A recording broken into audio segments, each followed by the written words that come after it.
Good morning, grade 5. How are you today? Today we're gonna complete our unit 1. We talked before about the friction, and we said this unit has 2 lessons, which are first the friction, the air resistance, and the water resistance. And then the second lesson that we're gonna take today is talking about the advantage and disadvantage of friction. The word advantage means what's good about the friction. Okay? First, the friction between the car tires and the road, it helps the car to move forward.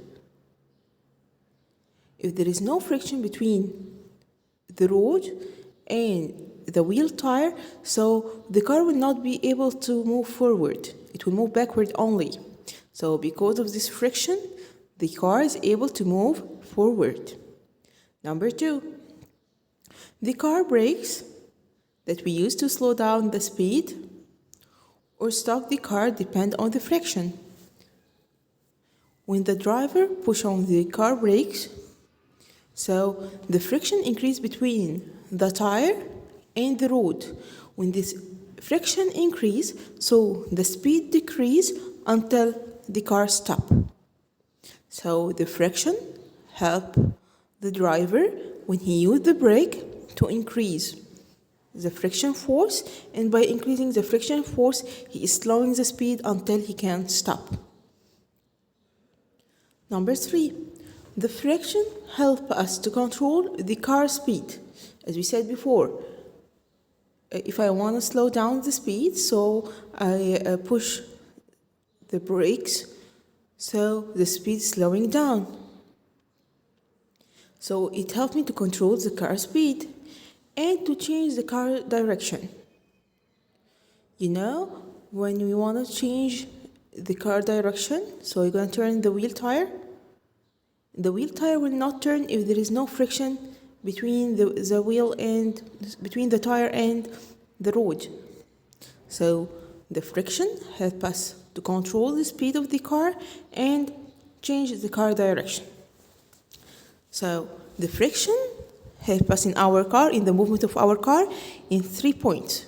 First, it helps our car to move forward when we use the brakes, so it will slow down the speed until it stops. It helps us to control the speed of the car and changing the car direction. So these 3 points about the car movement. Let's complete. There is a friction between our shoe and the ground. And this friction prevents us from slipping down.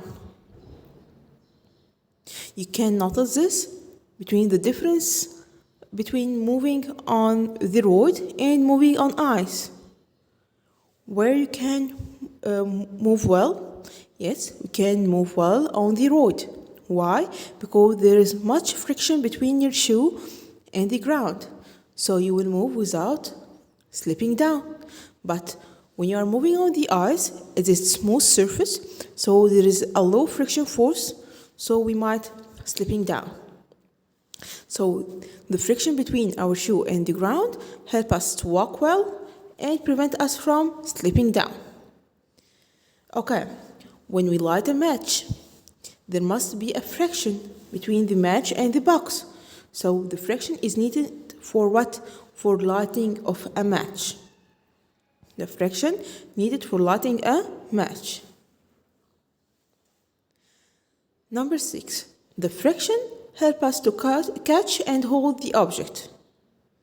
Because when you hold the cup or you hold anything, there is a friction between the thing that you hold and your hand.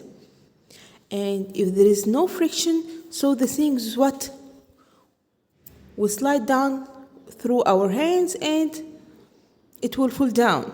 So the friction helps us to catch and hold the object. If we don't have this friction, what will happen? The things will slide down through our hands. So the friction has 6 advantages, which are what? 3 related to the car and 3 not. What are the 3 that are related to the car?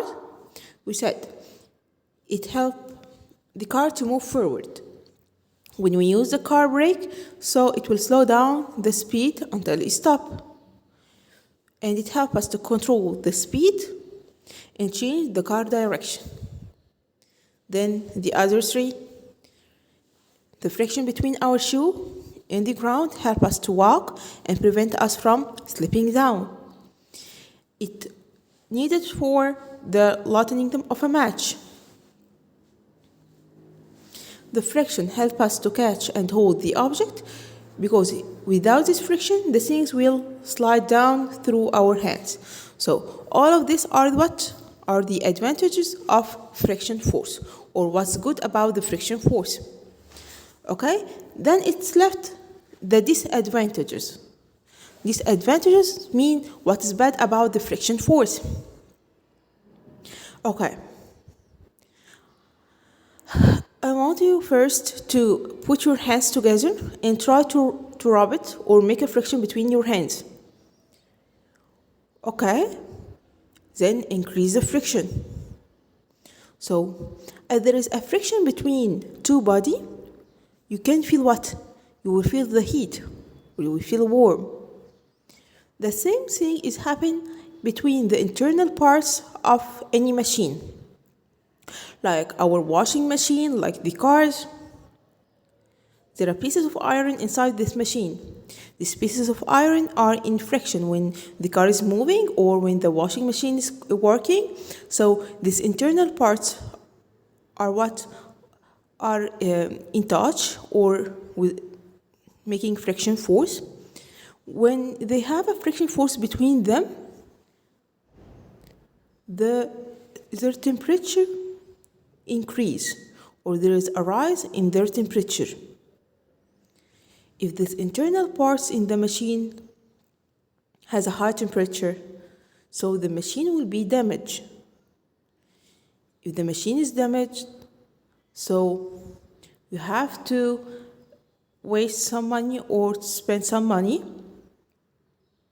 to get a new one or to solve the problem in the machine. So, what is a disadvantage of the friction force? That the friction force between the internal parts of the machine, I told you like the car or like the washing machine, this friction force between its parts cause the rise of their temperature.